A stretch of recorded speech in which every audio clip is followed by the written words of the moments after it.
Welcome to Friday's episode of Locked On Marlins, guys. The WBC rosters have been announced. The Marlins have 7 guys making it, 5 what I would describe as first-team regulars. We're going to dig into those names and what it means for the other names that are vying for spots in spring. Plus, we continue in our spring training battles and take a look at third base, all on today's Locked On Marlins. You are Locked On Marlins, your daily podcast on the Miami Marlins. Part of the Locked On Podcast Network, your team every day.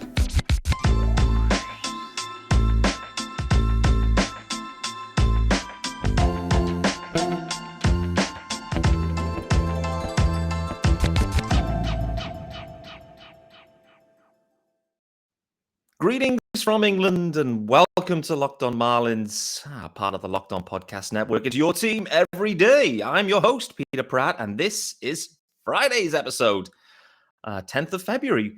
Follow me on Twitter. If you're a socials guy, hit me up on Twitter at Miami Marlins _UK.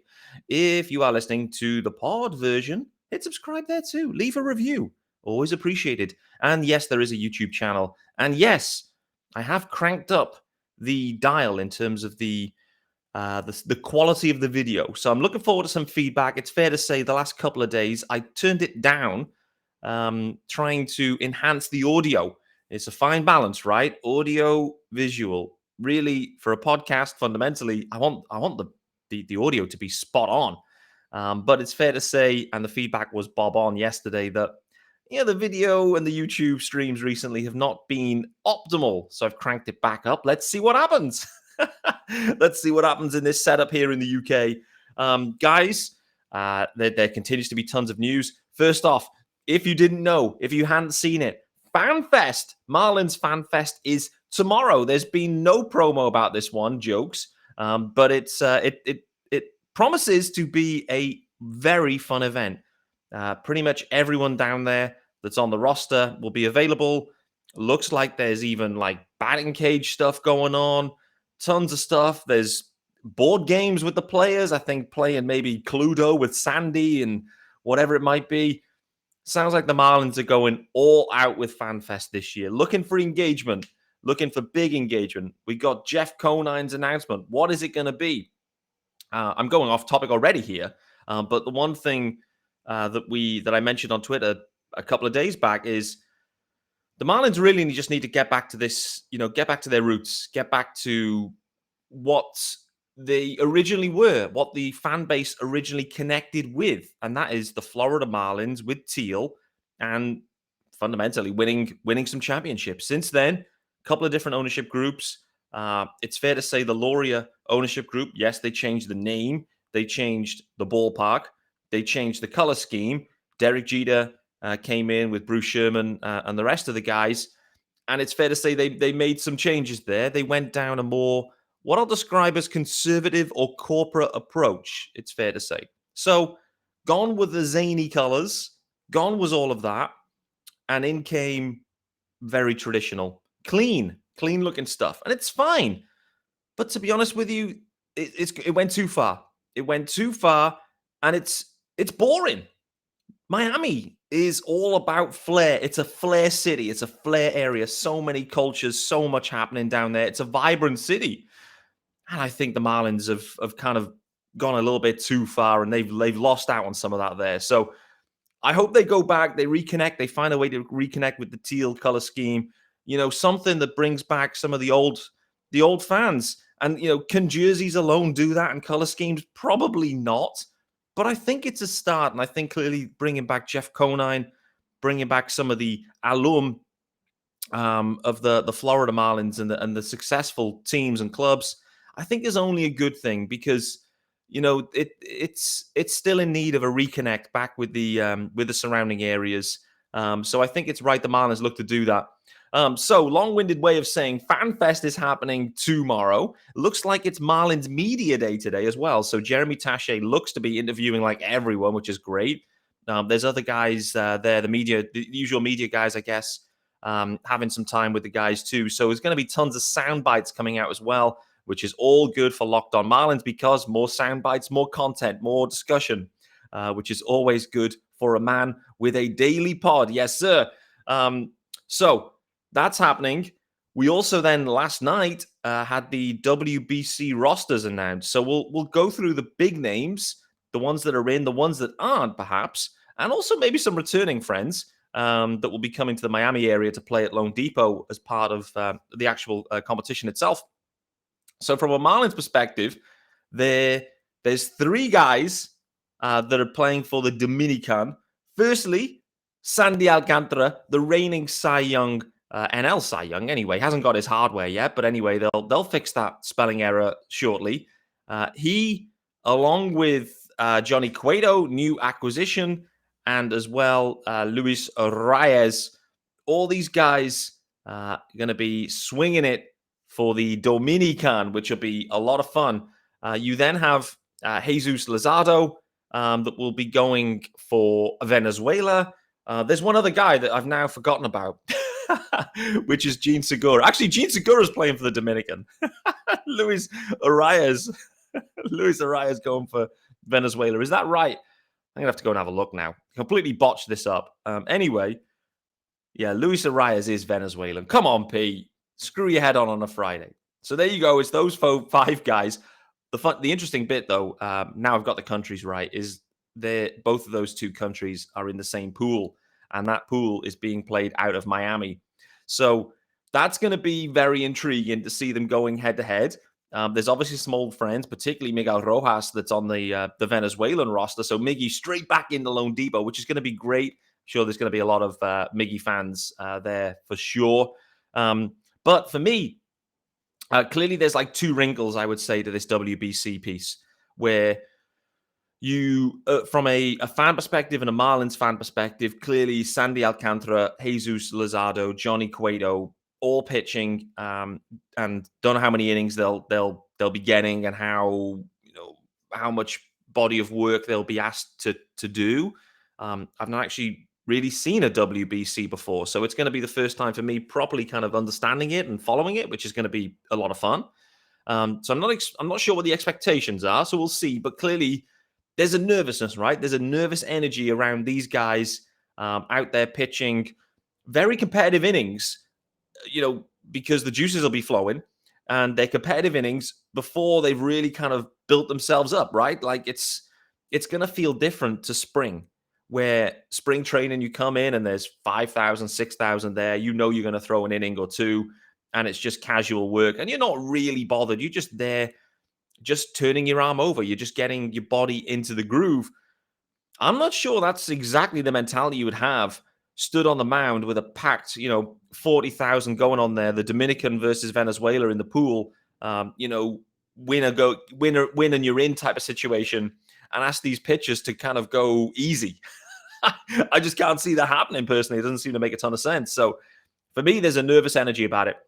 The second piece, this is where it also links to Marlins camp and spring, is that Luis Arraez, and Jean Segura. We're going to talk about Jean as well because I'm talking about third base in a second. But those guys, both big parts of the Marlins infield, that won't be with the camp for the majority of spring. The same with the starters too. But those starters, we kind of know where we're at with those guys, and it'll maybe give some more opportunity and more innings to some of the other guys, particularly like an Uri Perez, for example. But not having Jean around, which I think is interesting, and Luis Arraez, both of which new acquisitions, not being around the team in spring, again, is interesting timing, but it does open up opportunities for other guys to get more reps because, well, they're not there. And so we expect the Dominican and potentially Venezuela to go deep into the tournament, at least likely get through the pool stage, of which then they'll start to get into some games, potentially against the US and Mexico or Colombia, for example. So there's a decent chance that, they're getting to quarterfinals, semifinals, these teams, and it's going to be deep into the tournament. The deeper you go, the less spring training games that you'll be playing. So for me, the guys that are in, nervously excited for them. The Dominican lineup and that Dominican roster looks absolutely stacked. So I'll be cheering those guys on for certain.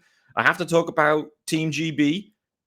No Marlins on the roster. We thought there was a chance at one point of 2 Marlins making the roster. In the end, neither of them do. Jazz Chisholm, as was already reported by Craig a few weeks back, not being allowed to participate by the Marlins due to his health issues, an injury record in 2022, and the need for him to familiarize himself at center field. We also did think, though, that Ian Lewis might be making this roster. Ian Lewis not on the roster. I haven't seen any further information as to why he wasn't on the roster. But nevertheless, it's, I guess it's GB's loss. There's still some fun names on there. I'd definitely say, the Mariners' top prospect, catching prospect, Harry Ford, for certain, one of the key names to look out for. Vance Worley, I believe, in the rotation there as well for Team GB. It's going to be a real uphill task. I did see the odds put out there in Team GB, the longest of long shots for the WBC. Rightly so, with no Jazz and really limited amounts of hope. But they're going to be there and they're going to enjoy the experience. And as a British baseball fan, I will enjoy the experience. It may get a little bit rough in parts, I would imagine, if some of the teams start delivering what you expect them to offensively. Yeah, reminder that GB are in the same group as the team USA, which is absolutely stacked. Also, so that's the WBC stuff, guys. They're the guys that, I guess the main guys that have made it from a Marlins perspective. And yeah, like I mentioned, nervous energy around the pitchers. What is their body of work going to be like? And clearly, we're just looking to avoid any injuries, any injuries at all. It would be, it would be absolutely devastating for the Marlins if any of the guys get hurt and miss any significant time. It is what it is. The two other infielders, Jean Segura and Luis Arraez, for them, they're not going to be around the camp. It's their first spring with the Marlins. They're not going to be around mainly. It opens up opportunities to other guys. We talked about quite a few of them yesterday in Jordan Groshans, in Jacob Amaya, in Javier Edwards, opportunities in Charles LeBlanc, let's say. There's going to be someone's going to have to be playing third base through these spring games. It's not an area of extreme depth, I would say, for the Marlins. And so it's going to create opportunity. With that being said, speaking of opportunities, let you know about our good friends over at FanDuel, of course. And I mean, listen, the Super Bowl is absolutely closing in right now. And this year, the only app you need for your Super Bowl party is FanDuel. It's America's #1 sportsbook, and it's our new sports betting partner over at Locked On. They're the #1 sportsbook in America. And if you're new to FanDuel, that is even better. They have so many great features that make betting on sports fun and easy. You can download FanDuel right now and bet Super Bowl 57 with a no-sweat first bet. You'll get up to $3,000 back in bonus bets if your first bet does not win. FanDuel lets you bet on everything, absolutely everything, including the traditionals, money line, point spreads, and who will score a touchdown. It is a safe and secure and super easy to use app.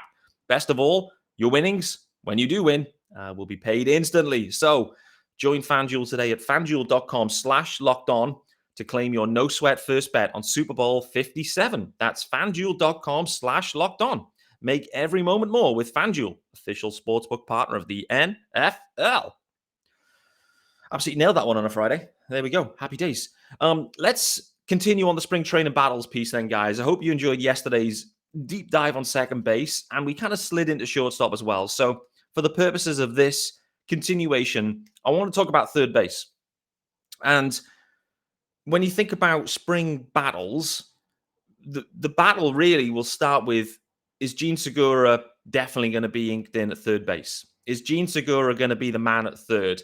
The reason Jean Segura is being asked to play third fundamentally is the Marlins have moved on from Brian Anderson, and right now there's no obvious candidate. But the reason Jean Segura is brought in is for the stick. The reason they traded for Luis Arraez is the stick. The Marlins have looked to add offensive talent, and they have taken the approach where we're just going to deal with it in terms of defensive positioning and versatility, etc. Jean Segura has played third base before. He has in the 2020 year, and it was okay. But he's an elite or an above average second baseman, I would say. So we've always got that fallback position. I talked about it on yesterday's episode, where if things do change, where Luis Arraez ends up not working for him at second base for whatever reason, most likely is Jean Segura needs to go over there and fill a hole and retake at second base, and that's all on the proviso potentially that Jazz Chisholm, it makes it work at center field. The other piece too is the Marlins could flex it away from Jazz at center field and get Jazz in at shortstop where he wants to play. So there's so many different options and permutations right now. But in terms of battles, Jean Segura has been signed on a contract. The Marlins, want the stick in the lineup. And with that being said, he's going to be the everyday starter at third base, or at least that's what the Marlins are telling us. Who else could make some noise there? Well, there's Joey Wendell, clearly, that is supposedly inked in to be playing shortstop in the main.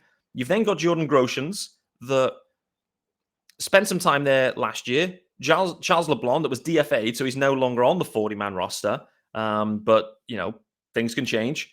Charles LeBlanc spent some time there as well last year. John Birdie, as I also mentioned on John Birdie's extension emergency pod, he actually was above average there at third base in terms of outs above average. The arm isn't amazing, but overall, from a glove perspective, John Birdie, he's been nice there at third. So I'd say that, John Birdie's going to make this roster, and we know that. It's going to be, he's going to be the super util guy. But I think the one thing to look out for here is, if anything, in terms of these other plans, primarily linked to Jazz in center and Luis Arraez at second base, if something needs to change there, then the domino effect will link back into Jean Segura at third and potentially John Birdie at third, or Joey Wendell moving around. There's a few domino effects that could take place here. I'm excited to see, to the point I made earlier, there's going to be opportunities for all these guys that are on the 40-man or non-roster invitees into spring, because fundamentally Arraez and Segura aren't going to be around for a good chunk of that. So there's going to be a lot of playing time knocking around.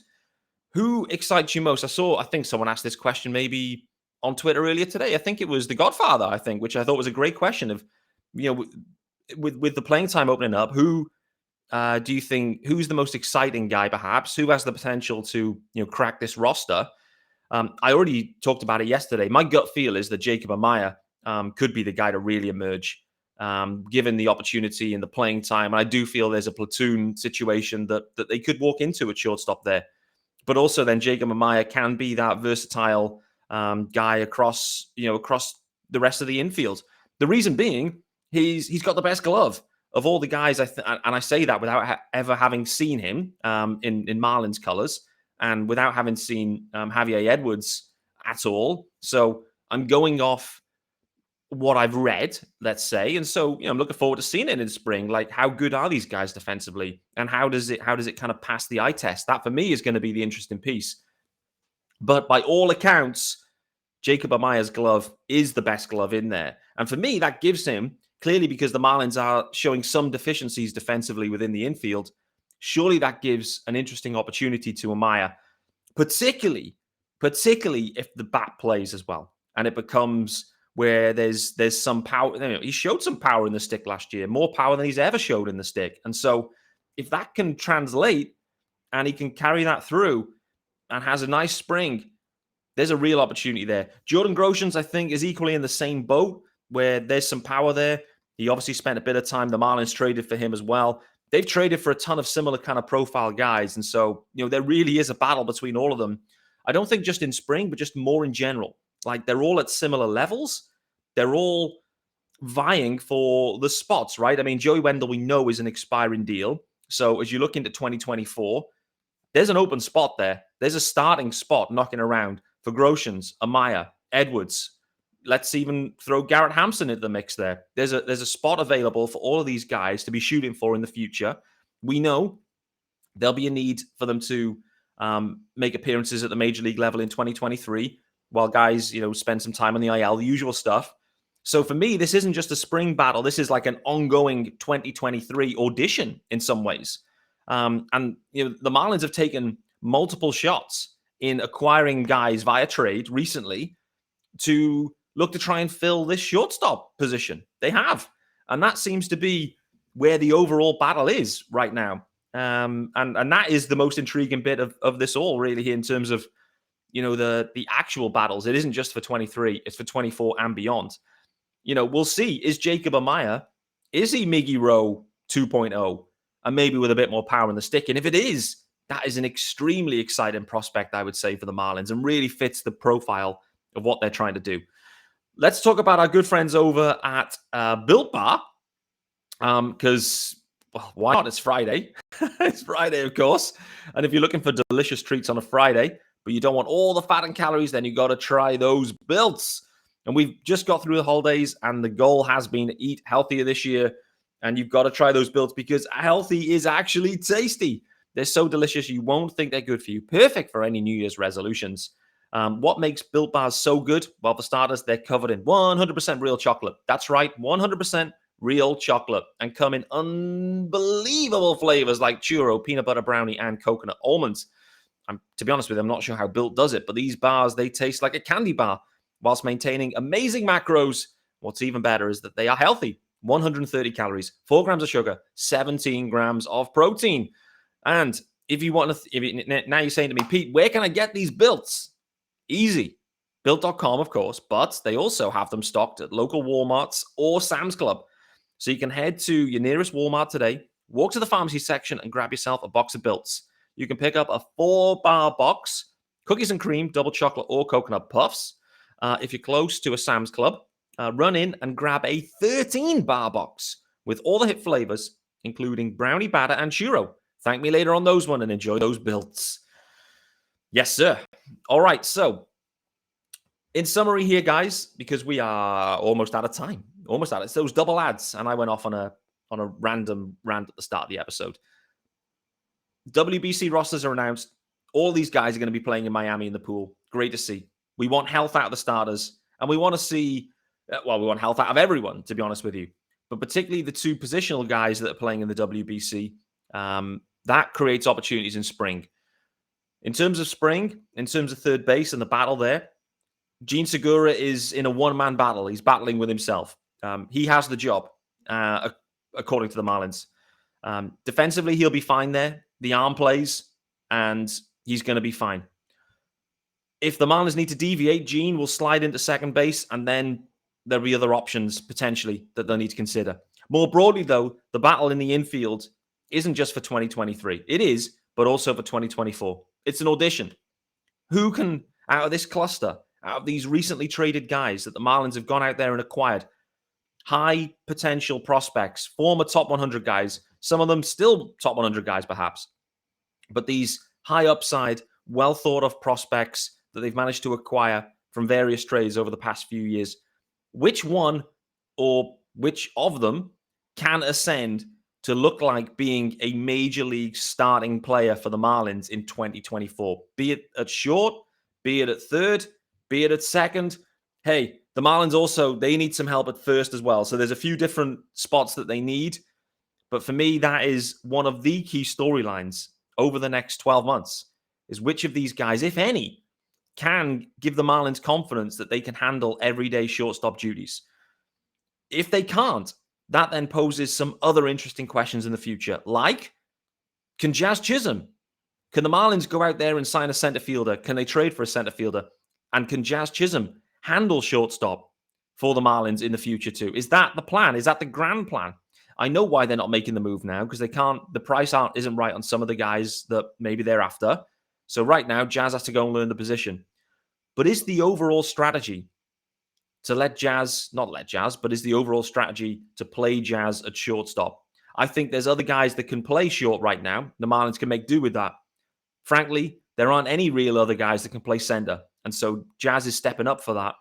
But I think there's a few near-term things that are happening right now and a few mid-term things looking at 2024. Thanks for making Locked On Marlins your first listen of the day, guys. If you are thinking about your second listen, then I would highly recommend heading over to Locked On MLB Prospects. Lindsey Crosby is the host of that one and is a prospect encyclopedia. And he's going deep on the MLB stars of tomorrow. It's free and available wherever you get your pods, much like Locked On Marlins.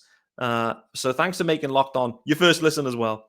I'm your host, Peter Pratt. I'll be back very soon, carrying on the spring training battles as we start to look into the outfield, then the rotation, and also the bullpen, baby. I'll see you soon.